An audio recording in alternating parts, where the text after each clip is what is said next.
Good morning students.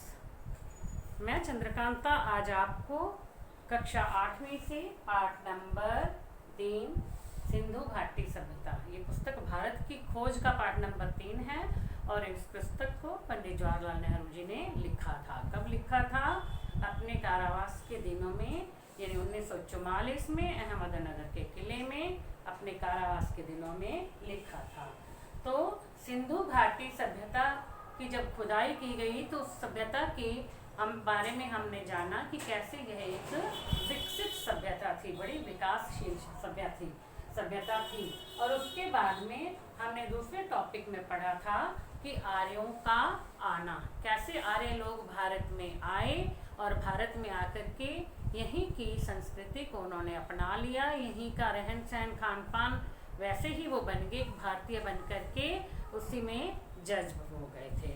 तो अब हम आगे जो टॉपिक है हमारा है वो प्राचीनतम अभिलेख, धर्म ग्रंथ और पुराण। तो तीसरा टॉपिक क्या है? प्राचीनतम अभिलेख,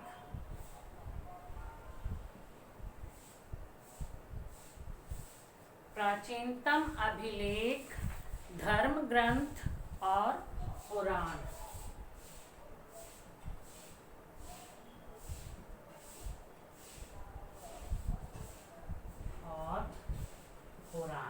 तो आज हम ये टॉपिक पढ़ेंगे, इसका तीसरा टॉपिक। तो बच्चों हम शुरू करते हैं। आप अपनी पुस्तक खोलो और उसमें ये तीसरा टॉपिक आप निकाल के बैठो। सिंधु घाटी सभ्यता की खोज से पहले यह समझा जाता था कि हमारे पास भारतीय संस्कृति का सबसे पुराना जो इतिहास है वो वेद हैं। क्या माना जाता? जब तक सिंधु घाटी सभ्यता की खुदाई नहीं हुई थी तब तक सबसे प्राचीन, मतलब भारतीय संस्कृति का प्राचीन इतिहास जो था किसे माना जाता था? वेदों को। वैदिक युग के काल के निर्धारण के बारे में बहुत मतभेद रहा है। मतलब वैदिक युग का समय क्या था, कि है ना, इसके बारे में बहुत मतभेद रहा है।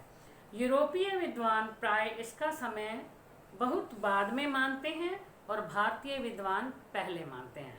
अब जो यूरोप के विद्वान हैं वो लोग इस वैदिक युग को सिंधु घाटी सभ्यता का से पहले का मानते हैं, बाद का मानते हैं, सॉरी, ठीक है। यूरोप के जो विद्वान थे वो मानते हैं कि सिंधु घाटी सभ्यता प्राचीन है, उसके बाद जो है वैदिक युग का समय। लेकिन जो भारतीय विद्वान हैं वो मानते हैं कि ये वैदिक युग का पहले का समय है, वैदिक युग पहले था, सिंधु घाटी सभ्यता बाद में जो है वो विकसित हुई थी, ऐसा माना जाता है। आजकल अधिकांश विद्वान ऋग्वेद की ऋचाओं का समय ईसा पूर्व 1500 मानते हैं। मतलब ऋग्वेद, वेद कितने हैं? वेद 4 हैं, ऋग्वेद, यजुर्वेद, सामवेद, अथर्ववेद। तो इसका जो समय है, जो ऋग्वेद का समय है, वो कब मानते हैं? ईसा पूर्व 1500 ईस्वी। पर मोहनजोदड़ो की खुदाई के बाद से इन आरंभिक भारतीय धर्म ग्रंथों को और पुराना साबित करने की प्रवृत्ति बढ़ गई है। अब क्या कहते हैं कि सिंधु घाटी की सभ्यता जो है, ऐसा माना जाता है कि 5000 वर्ष पुरानी है। और वो कहते हैं कि ये जो धर्म ग्रंथ लिखे गए हैं, यानी जो वेद लिखे गए हैं, ये उससे भी प्राचीन हैं, उससे भी पहले के हैं, यानी ये बहुत प्राचीन ग्रंथ हैं, ये मानते हैं। वस्तुतः यह हमारे पास मनुष्य के दिमाग की प्राचीनतम उपलब्ध रचना है। अब वास्तव में क्या है कि ये जो ग्रंथ लिखे गए हैं, ये जो वेद लिखे गए हैं, ये हमारे पास सबसे प्राचीन रचना है। मतलब उस समय भी लोग क्या सोचते थे, कैसे रहते थे, क्या करते थे, वो सब जो है ग्रंथों में लिखा गया है। उन्होंने दिमाग लगाया और सोच समझ करके ग्रंथों की रचना की। मैक्स मूलर ने इसे आर्य मानव के द्वारा कहा गया पहला शब्द कहा है। मैक्स मूलर हैं विद्वान, उन्होंने क्या कहा है? वेद जो हैं ये आर्य मानव के द्वारा कहा गया पहला शब्द है। उन्होंने ही सबसे पहले इसके बारे में लिखा था। भारत की समृद्ध भूमि पर प्रवेश करने के समय आर्य अपने साथ उसी कुल के विचारों को लेकर आए थे जिससे ईरान में अवेस्ता की रचना हुई थी। जब आर्य लोगों ने भारत में प्रवेश किया था तो अपने साथ वो अपने जो कुल के यानी अपने विचार लेकर के आए थे जिससे ईरान में अवेस्ता की रचना हुई थी। यानी ईरान में भाषा जो है वो अवेस्ता है और आर्यों के जो विचार थे वो उसी भाषा में लिखे थे। भारत की धरती पर उन्होंने अपने उन्हीं विचारों का पल्लवन किया, यानी वो उन्होंने अपने उन्हीं विचारों की रचना की। वेदों और अवेस्ता की भाषा में भी अद्भुत साम्य है, यानी ईरान की भाषा अवेस्ता और हमारी जो भाषा यहाँ की है वो संस्कृत है, तो इस दोनों में बहुत समानता है। कहा गया है कि वेद भारत के अपने महाकाव्यों की संस्कृत की अपेक्षा अवेस्ता के अधिक निकट हैं। अब ये कहा जाता है, ऐसा माना जाता है कि वेदों में भारत की भाषा संस्कृत की अपेक्षा जो उसकी अवेस्ता भाषा का अधिक वर्णन किया गया है। तो ये मतलब क्या है कि ये दोनों भाषाएं जो हैं मिलती जुलती हैं, इनका जो व्याकरण वो एक जैसा है, इनके शब्दों की जो कहते हैं व्याकरण इनका जो है वो बिल्कुल सेम है। तो इसलिए कहा जाता है कि ईरान और भारतीय लोग जो थे वो किसी समय में इकट्ठे रहा करते थे, इसलिए दोनों की जो संस्कृति है या उनका आपसी रहन सहन जो है, आपसी मेल जो वो जो है मिलता जुलता सा, उनकी भाषाएं जो मिलती जुलती हैं जिसमें वेदों की रचना की गई है। तो इससे पता चलता है कि उस समय भी भारत और ईरान के लोग आपस में मिलजुल करके रहते थे। तो अब इसका अगला टॉपिक आता है बच्चों वेद, जिसके बारे में हमने थोड़ा सा इसमें पढ़ भी लिया है। वेद, ठीक है। पहला था सिंधु घाटी सभ्यता, आर्यों का आना, प्राचीनतम अभिलेख, धर्म ग्रंथ और पुराण। अब चौथा टॉपिक है वेद। बहुत से हिंदू वेदों को प्रकाशित धर्म ग्रंथ मानते हैं। जो हिंदू है ना, ये वेदों को यानी उस समय पे प्रकाशित, उस समय के बारे में प्रकाश डाला गया है इन वेदों में। यानी उस प्राचीन काल में जब वैदिक युग था, जब वेद लिखे गए थे, उस समय भारत के लोग जो हैं वो कैसे थे, क्या होता था, क्या करते थे, उस सब के बारे में प्रकाश डाला गया है। इस वेदों को पढ़ने से हमें पता चलता है यानी ये एक प्रकाशित ग्रंथ है। उनका असली महत्व इस बात का उद्घाटन करने के कारण है कि विचारों की आरंभिक अवस्था में मानव मस्तिष्क ने कैसे अपने को व्यक्त किया था। अब वो कहते हैं कि इनका असली महत्व इस बात का उद्घाटन करने में, वेदों का जो असली महत्व क्या है कि विचारों की आरंभिक अवस्था में यानी प्राचीन काल में जब शुरू में मानव मस्तिष्क ने अपने को कैसे व्यक्त किया था, यानी मानव मस्तिष्क ने उस समय भी अपने मन के भावों को किस तरह से व्यक्त किया था। वह मस्तिष्क सचमुच कितना अद्भुत था, यानी इतने सालों पहले भी मानव ने जब वेदों की रचना की थी और तब कितने, अब वेद पढ़ते हैं तो हम उससे कितने मतलब जानकारी हमें मिलती है उस समय के बारे में और शिक्षा भी मिलती है, मतलब हम पढ़ते हैं तो वो मस्तिष्क देखो कितना अनोखा रहा होगा, कितना अद्भुत मस्तिष्क था मनुष्य का उस समय पे भी। वेदों की जो उत्पत्ति है वो विद धातु से हुई है। एक संस्कृत का शब्द है विद, जिसका अर्थ होता है जानना। तो वेद का जो सीधा साधा अर्थ क्या हुआ, उस समय के ज्ञान का संग्रह, यानी अपने समय के ज्ञान का संग्रह है। अब विद शब्द का अर्थ होता है जानना, तो वेदों का मतलब हुआ उस समय जब वेद लिखे गए थे उस समय के बारे में जानकारी प्राप्त करना। अब उनमें ना मूर्ति पूजा है ना देव मंदिर है। वेदों में कहीं भी मूर्ति पूजा का और मंदिरों का वर्णन किया गया है, कहीं भी वर्णन नहीं किया गया है। वैदिक युग के आर्यों में जीवन के प्रति इतनी उमंग थी कि उन्होंने आत्मा पर बहुत कम ध्यान दिया था। जो आर्य थे वो क्या करते थे, जीवन जीते थे ना, तो वो बड़े उमंग से, बड़ी खुशी पूर्वक जीते थे। आत्मा परमात्मा के बारे में वो कोई नहीं जानते थे कि कल को मर जाएंगे तब क्या होगा, भी हम परलोक में जाएंगे या हमें नरक मिलेगा या स्वर्ग मिलेगा, इसके बारे में उन्हें कुछ नहीं लेना देना होता था। वो जिंदगी को जी भर के खुशी खुशी जीते थे, यानी आज पर विश्वास करते थे, कल के बारे में कोई चिंता नहीं करते थे, कल के बारे में नहीं सोचते थे। वो वर्तमान पर ध्यान देते थे, भविष्य में क्या होगा इसके बारे में नहीं सोचते थे।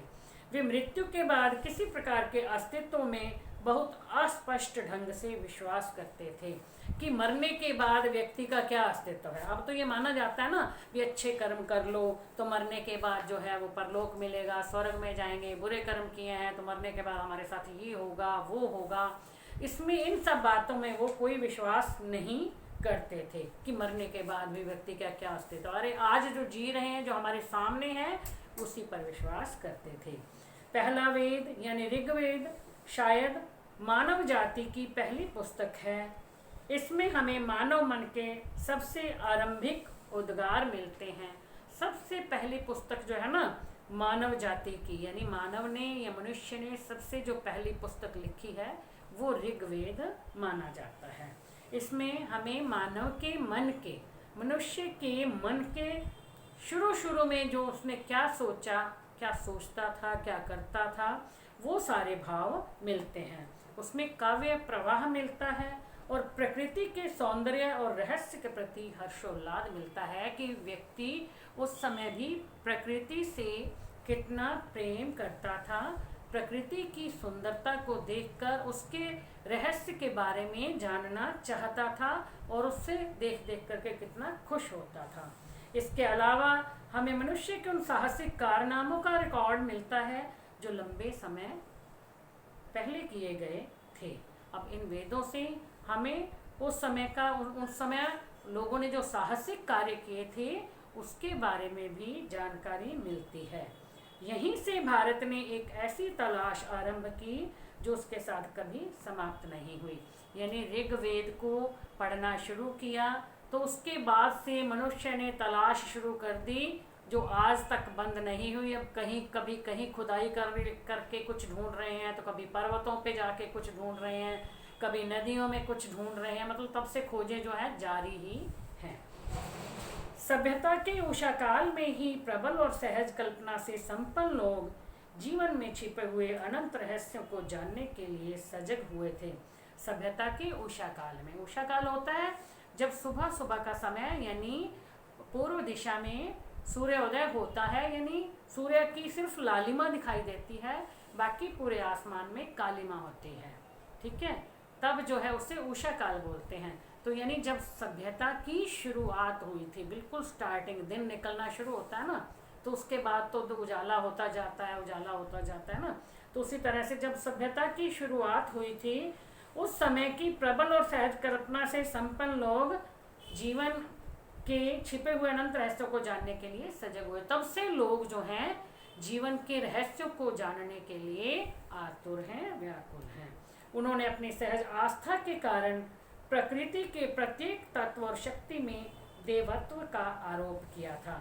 अब जो थे, अब उनमें जो है कितनी मन में कितनी आस्था थी कि प्रकृति के प्रत्येक तत्वों में शक्ति और देवत्व का आरोप किया था। प्रकृति के तत्वों की पूजा करते, कोई मंदिर मस्जिद गुरुद्वारे कुछ नहीं था, लेकिन प्रकृति में अब भी हम देखो, अब गंगा माँ है, हम उसकी माँ, मतलब गंगा को माँ मानते हैं, गंगा नदी को उसे पवित्र मानते हुए उसमें स्नान करके जाके ऐसे मानते हैं कि हमारे पाप धुल जाएंगे।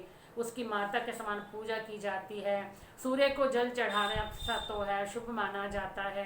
पीपल पे जल देना जो है, इस प्रकार जो प्राकृतिक चीज़ें थी उसकी उपासना करते थे। पर इस सब में साहस और आनंद का भाव था और ये सब करते हुए वो बहुत आनंदित होते थे। बहुत से पश्चिमी लेखकों ने इस ख्याल को बढ़ावा दिया है कि भारतीय लोग परलोक परायण हैं। आज पश्चिम के जो लेखक हैं ना, वो ऐसा मानते हैं कि जो भारतीय लोग हैं ना वो परलोक परायण हैं, यानी परलोक में ज़्यादा ध्यान देते। वो कहते हैं कि इस लोक में अच्छे कर्म करने चाहिए तो हमारा परलोक संवर जाएगा। यदि हम ऐसा करेंगे तो हमारा जो हमें स्वर्ग मिलेगा। तो वो परलोक यानी दूसरा लोक, इहलोक यानी यह लोक, और परलोक दूसरा लोक। तो यानी मरने के बाद हम जब दूसरे लोक में जाएंगे। मैं समझता हूँ कि हर देश के निर्धन और अभागे लोग एक हद तक परलोक में विश्वास करने लगते हैं। अब जो व्यक्ति गरीब होते हैं और जो अभागे होते हैं वो कुछ कर तो सकते नहीं हैं, यहाँ रहते हुए ज़िंदगी का मज़ा तो वो ले नहीं सकते हैं, तो वो जो है परलोक के बारे में सोचते रहते हैं कि मरने के बाद हो सकता है हमें खुशी मिल जाए। गरीब व्यक्ति सारा दिन ये सोचता है यहाँ पे भूखे मर रहे हैं, पता नहीं मरने के बाद ये मर जाए तो अच्छी बात है, क्योंकि मरने के बाद तो हम सुखी हो जाएंगे। और बहुत से लोग ऐसा सोच सोच करके जो है कई बार सुसाइड भी कर लेते हैं ना, कि हम तो मर के सुखी हो जाएंगे। अब ये कोई मरना कोई जो है सुख का कारण नहीं है कि हम यहाँ पे दुखी हैं। हमें यदि यहाँ पे कोई परेशानी है तो हमें डट करके उसका मुकाबला करना चाहिए, उसे दूर करना चाहिए, उसके बारे में सोच करके यानी आगे बढ़ना चाहिए, ना कि मर के अपनी जान दे करके हम सोचें कि हमें तो इससे छुटकारा मिल गया, इस परेशानी से छुटकारा मिल गया। ऐसा कभी नहीं होता है। जब तक कि वे क्रांतिकारी नहीं हो जाते तब तक वो उस बातों पर विश्वास करते रहते हैं। अब या तो वो परलोक जाने पे विश्वास कर लेते हैं, कुछ लोग ऐसे होते हैं ना, अब दोनों तरह के हैं, और कुछ हैं जो अपनी मतलब कठिनाइयां हैं उनका डट करके मुकाबला करते हैं। दो तरह के लोग हो गए, एक तो डट के मुकाबला करते हैं और दूसरे जो हैं वो कहते हैं कि इससे मर जाएं वही अच्छा है, और वो किसी न किसी तरीके से अपने आप को ख़त्म कर लेते हैं। यही बात गुलाम देश के लोगों पर लागू होती है। अब जो भारत एक गुलाम देश था, अंग्रेज़ों का गुलाम था, क्योंकि ये पुस्तक लिखी गई थी 1944 में, तब भारत अंग्रेज़ों का गुलाम था, है ना। तो गुलाम देश के लोग भी जो है ऐसे ही हैं, मतलब कुछ लोग तो जो है परलोक परायण होते हैं और कुछ लोग जो है यहाँ रहते हुए अपने सामने आने वाली कठिनाइयों का, दुखों का सामना करते हैं, मतलब डट कर के सामना करते हैं। हमें भारत में भी और स्थानों की ही तरह विचार और कर्म की दो समानांतर विकसित होती धाराएं दिखाई पड़ती हैं। एक जो जीवन को स्वीकार करती है, दूसरी जो जिंदगी से बचकर निकल जाना चाहती है। जो मैंने अभी आपको बताया, मतलब एक तो विचार और एक कर्म। एक तो सिर्फ सोचते हैं, विचार करते हैं कि हम परलोक में जाकर के हमारा जीवन जो है धन्य हो जाएगा, हम सुखी हो जाएंगे। दूसरे हैं यानी कर्म करने वाले, जो कहते हैं कि काम करके हम दुखों से छुटकारा पा सकते हैं, अपनी परेशानियों को हल कर सकते हैं, अपनी मुश्किलों को हल कर सकते हैं। तो दो प्रकार की धाराएं हमें दिखाई पड़ती हैं। अलग अलग युगों में कभी बल एक पर होता है तो कभी दूसरे पर। अब अलग अलग युग जैसे जैसे बदलता गया ना, तो कभी तो विचार करने वाले यानी सोचने वाले व्यक्ति यानी परलोक पर ज़्यादा ध्यान वाले व्यक्ति होते हैं, और किसी किसी युग में जो है कर्मवादी लोग जो ज़्यादा होते हैं, जो कहते हैं कि हम यहीं पर यानी यहाँ रहते हुए ही हम अपनी परेशानियों का हल ढूंढेंगे। परंतु इतना निश्चित है कि वैदिक संस्कृति की मूल पृष्ठभूमि परलोकवादी या इससे विश्व को निरर्थक मानने वाली नहीं है। अब जो है ना, जो वैदिक संस्कृति थी उसकी मूल जो पृष्ठभूमि है वो परलोकवादी या इस विश्व को निरर्थक मानने वाली नहीं है। वो परलोक पर विश्वास करने वाली नहीं है वैदिक संस्कृति, ठीक है। वो जो है कर्म पर बल देने वाली है। जब भी भारत की सभ्यता में बहार आई तब ऐसे हर दौर में जीवन और प्रकृति में लोगों ने गहरा रस लिया, जीने की प्रक्रिया में आनंद लिया। जब भारत में बहार आई यानी जब जब खुशियाँ आई तब लोगों ने ऐसे दौर में मतलब जीवन में बहुत आनंद लिया, ठीक है। प्रकृति में लोगों ने गहरा आनंद लिया, जीने की प्रक्रिया का आनंद लिया, अपने जीवन जीने के ढंग को बदला और आनंदित हुए। ऐसे ही युगों में कला, संगीत और साहित्य और साथ ही गाने, नाचने की कला, चित्रकला और रंगमंच का विकास हुआ। जब व्यक्ति बहुत प्रसन्न होएगा, खुश होएगा अपने जीवन में, तभी तो वो ये सब कर सकता है। तो ऐसे समय में ही जो है कला का, संगीत और साहित्य का, नाच गाने की कला का, चित्रकला का, तो ये सब इसका सबका विकास हुआ। इस बात को ग्रहण करना मुमकिन नहीं है कि कोई संस्कृति या जीवन दृष्टि जिसका आधार परलौकिकता हो या जो विश्व को व्यर्थ मानती हो, वह सशक्त और विविधतापूर्ण जीवन की अभिव्यक्ति के इतने रूपों की रचना कर सकती थी। मतलब ये बात संभव नहीं हो सकती कि जो परलोकवादी लोग हैं, जो सोचते हैं कि हम परलोक जाकर के सुखी हो सकते हैं और वो सब यहाँ रह कर के ये वाले काम कर सकते हैं, यानी इतनी कलाओं को विकसित कर सकते हैं, ऐसा नहीं हो सकता, क्योंकि उनका ध्यान इस पे जाएगा ही नहीं। वो तो सिर्फ अपने परलोक परायण पे ही ध्यान देते रहेंगे। कोई संस्कृति जो बुनियादी तौर पर पारलौकिकतावादी होगी वह हजारों वर्ष बनी नहीं रह सकती। और यदि कोई संस्कृति ऐसी है जो सिर्फ परलोक पर ध्यान देती है कि हम परलोक में जाकर के खुश रह सकते हैं, तो वो जो संस्कृति है वो हजारों वर्ष तक बनी नहीं रह सकती। ठीक है, क्योंकि वो संस्कृति तो बहुत जल्दी नष्ट हो जाएगी, क्योंकि लोग कुछ भी नया नहीं करेंगे, कुछ कर्म नहीं करेंगे, और जब कुछ करेंगे ही नहीं तो आगे कैसे बढ़ेंगे। तो उनके मन की जो सोच तो वहीं तक रह जाएगी, तो आगे बढ़ने के बारे में वो सोचेंगे नहीं, तो वो जो संस्कृति है वो नष्ट हो जाएगी, लंबे समय तक बनी नहीं रह सकती। तो बच्चों ये टॉपिक वेद ये हमारा जो है कंप्लीट हो गया। तो आगे के जो टॉपिक हैं वो मैं आपको नेक्स्ट वीडियो में समझाऊंगी। Thank you.